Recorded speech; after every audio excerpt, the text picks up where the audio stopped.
non kay bandiraɓe tedduɓe yeɓoɓe Dandema Info hande ko 6 lewru août hitande ujunnaje ɗiɗi e nogas joyyi woni 2025 gonɗen koye commune mo Boumba e nder mairie mo Boumba mo 3 ene wayno ɓeɗon ko golloɓe to banggue ɓamtare ko kamɓe noon gaari ɗo henne wawde wadde ko wiyete ko des conseils de quartier ene yaada e mabɓe golle ɗe ɓen wiyeteɓe ARD tawi ko agence régionale de développement ɗum ɗon noon bandiraɓe tedduɓe ñalawma dendagal dilloɓe e banggue développement woni ɓamtare wonɓe Boumba tawtarama ɗum no hannirteni e yesso premier adjoint au maire de la commune de Boumba ɓe mbaɗi gossodiral miijoji e nafoore conseil de quartier ji ɓe paminama ɓe paami ɓe jaaɓi heddi ko golle ɗe puɗɗo eɗen mbawi yettade ɓe eyyi so mi arti noon e yewtere men hannde walla e batu men hannde mbiyanmi ko ɗum ɓamtare mawde saabu aussi so woodi waɗanɓema ka wawa waɗande hoorema mbiyata ɓen ɗon ko Allah jarama ɓe jarama holi ɓen ɗon woni wayno monde 3 e ARD hande koɓe mbaɗani min koko mawni e amen ene mawni ko ɗum mbimi sa yi waɗanɓema ko wawa waɗandeɓe hoorema a wiyat ɓe Allah jarama ɓe jarama koɓe keɓri min hande ko aɗa wawi wonde duuɓi 2 ha duuɓi 5 tawa komin jangi e mabɓe hande ko henne tawa min dañani ɗum ɗon hande batu hande ngu walla jonde hande nde ene waɗi fayida min mbawata wiide tan Allah jarama sabu min jangi hen ko heewi min jangi hen holno délégué de quartier o foti waade e leegal he holno conseil de quartier o henne holno foti joɗorade e leegal he conseil de quartier o ko ɗum ɗon wonno muujiba batu ngu conseil quartier o holno foti tamborade leegal ngal ɗum ɗon min jangi hen ko heewi ɓe kalani min ko heewi min dañi hen humpito ko ganduɗa henne mi ɓeɓe to Allah jarama ɓe jarama caggal batu ngu boɗani somin gumima ɗo henne ma en ji ko ganduɗa en ma en mbawa fawde hen guita men woni holɗum tawa ko développement foof ko développement wonata ɗum ɗon noon ko Allah e nelaɗo mum e partenaire uji wiyamede woni ARD e monde 3 saabu ɓe pormi conseil de quartier en ɓe te kadi ha yesso ko lawol ɓe ɗaccani min ɓe mbi ñande janggone maɓe gartu kadi min dokka golle emin ɓeɓe Allah jarama oɗo information dal vraiment ko information baɗɗo fayida mbiyetemi ko Aminata Diade ɓe noddirmi ɗo ko en tant trésoriére spedde woto no wiye association nafoore des femmes ko ɗum noddirami ɗo e participation ngoɗo heblo hannde holno jeeruɗon ñalawma surtout heblo ko fewni e conseil quartier ko ɗum yiiɗa fayede e banggue développement ko mbiɗa ko de ko weltare sabu so tawi aɗa heble a wiyama conseil quartier ko ɓooyi ene nana ene haale ene waɗe wiye conseil quartier kono haydara min ganda conseil quartier hande noon ne wayno ngoɗo heblo ene wayno ngo lerni foof kadi heblo ngo saɗa hebla nen yata keblata ɗum koye ɗemgal mum a haali yimɓe ɓen nana haala koye pulaar foof yimɓeɓe paami ka ne wayno heblo ngo kam alhamdulillah rabbil alamin so tawi kay min dewi koɓe mbi ko ɓamtare ummoto koye juuɗe joomum ene wayno ko yimɓe en daroto ɓamta koye mumen taw so tawi sa yi kadi noddago o emin belti hen eɓe mawno arde paaya commune he commune ƴetta yimɓe mum tata walla ƴetta conseiller ji walla ƴetta ɓe weela kono hande kala ɗo hen rewɓe nani hen worɓe sukaɓe nani hen kala structure gonɗo ɗo hen nana e nder séminaire he yimɓe foof paami wadde ko keɓɗa ɗon ko nanguiɗo waɗi fayida woni conseil de quartier so oɗo yahma waɗan mon nafoore ma waɗan min nafoore no fewi saabu conseil quartier o enoɓe kaldini eno wirani so tawi min mbaɗi noon so allahumma sall jaaɓi a yahat so tawi ka waɗi noɓe mbiri ni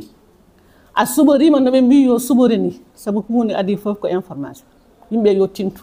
a tintini a addi fodɓe tinte ɓe tini a waɗiɓe bureau he bureau o yaari no foti yaarude ni heblo ngo yuɓɓatta fandare ma kadi yetto sa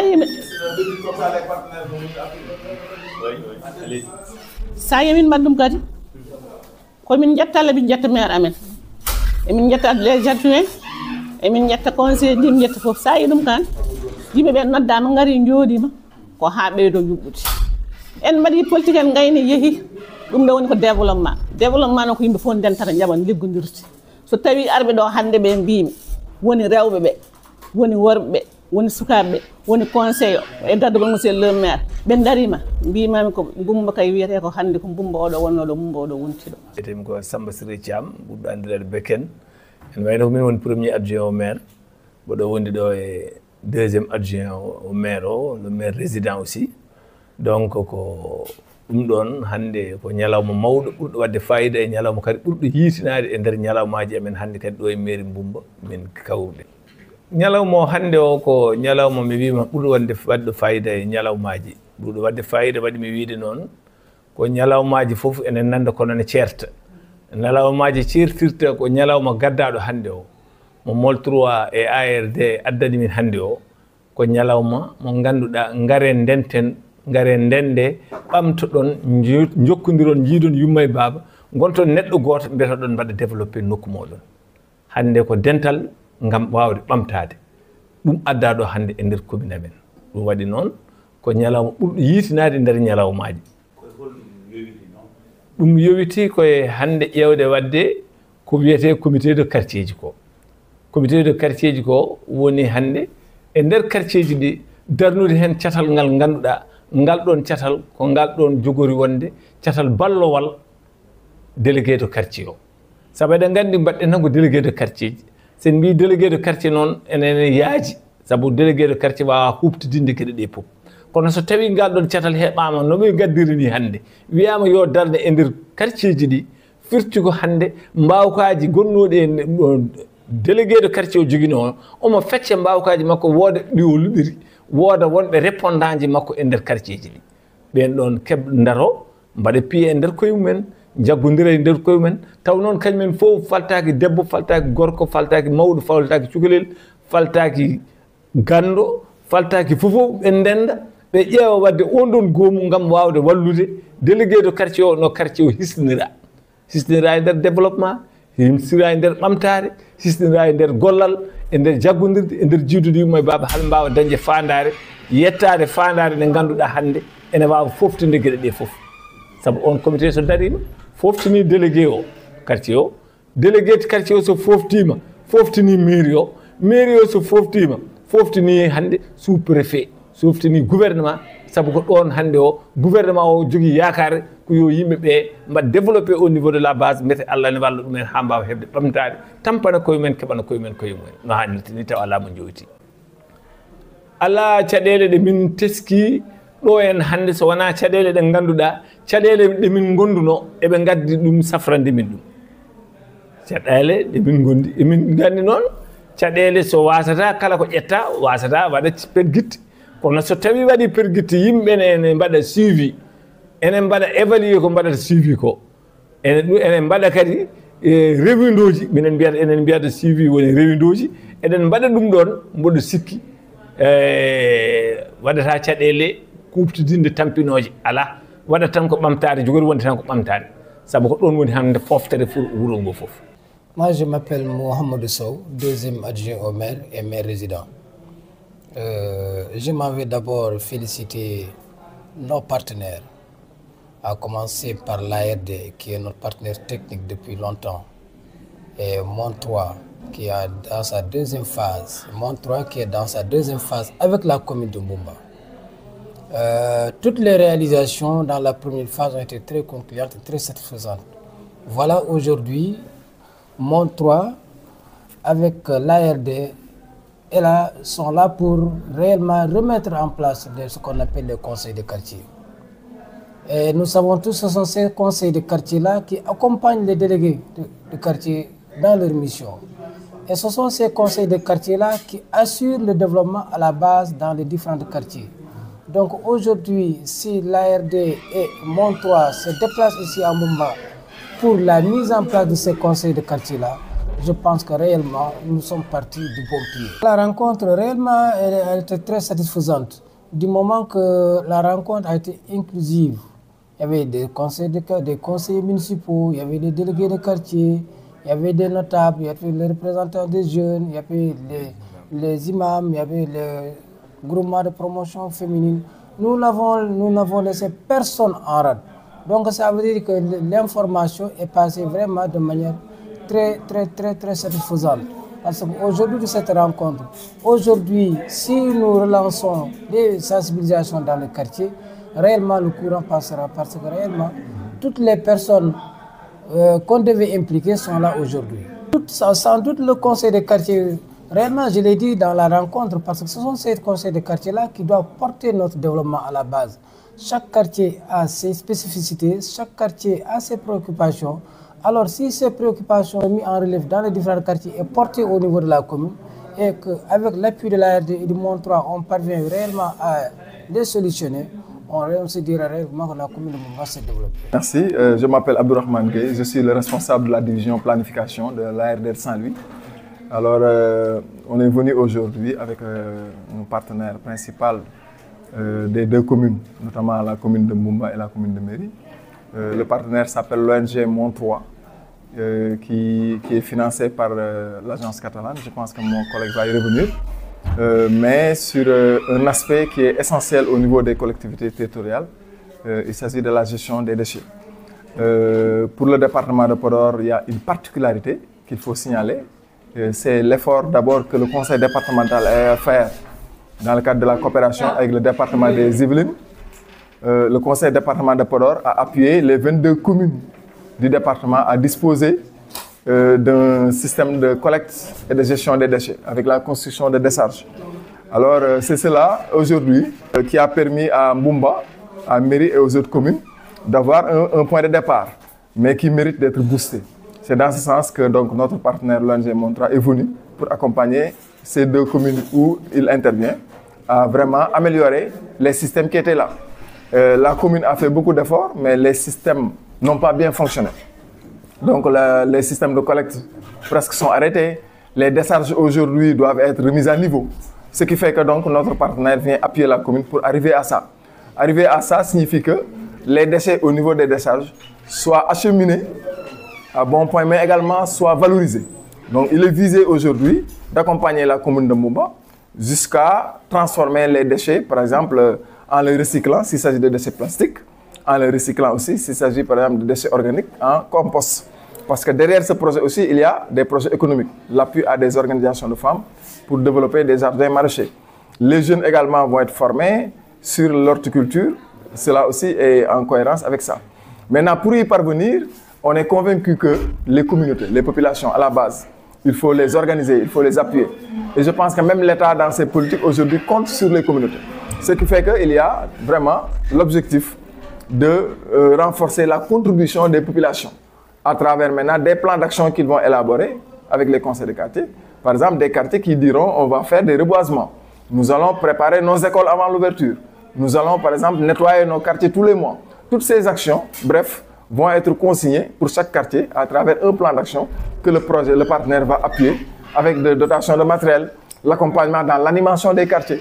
pour vraiment aujourd'hui qu'on sente que les populations commencent à contribuer à accompagner leurs communes et leurs délégués de quartier dans leur mission de développement. Donc bref, Moumba sera pour cette stratégie un modèle dans le département, mais un modèle au Sénégal. C'est ça aujourd'hui le slogan. Comment faire pour que Moumba parvienne à devenir la commune modèle en matière de chaîne complète dans les différents maillons qui nous mènent depuis la production du déchet jusqu'à sa valorisation. Et là, on veut y parvenir avec ce projet, Inch'Allah. Merci. Voilà, en wolof. Je suis Abdourahmane Gueye, responsable planification ARD Saint-Louis. dañ fi ñëwoon tey pour ànd ak suñu benn partenaire boo xam ne dafa yàggal liggéey ak Moumba ak Méry ñu koy wax Monde 3 ñu nekk au niveau du Catalan en Espagne. Alors ñu ñëwoon nag pour accompagner commune bi ci benn fànn def nañu phase bu njëkk boo xamante ni partenaire bi sax appuyé woon na commune bi ba mu mettre en place un fonds avec l'initiative du maire mu am benn fonds bu doon appuyer jeunes yi sur le financement de leur micro projet. Tey nag dañu ñëw dugg ci beneen fànn boo xamante ni dafay jël mbirum mbalit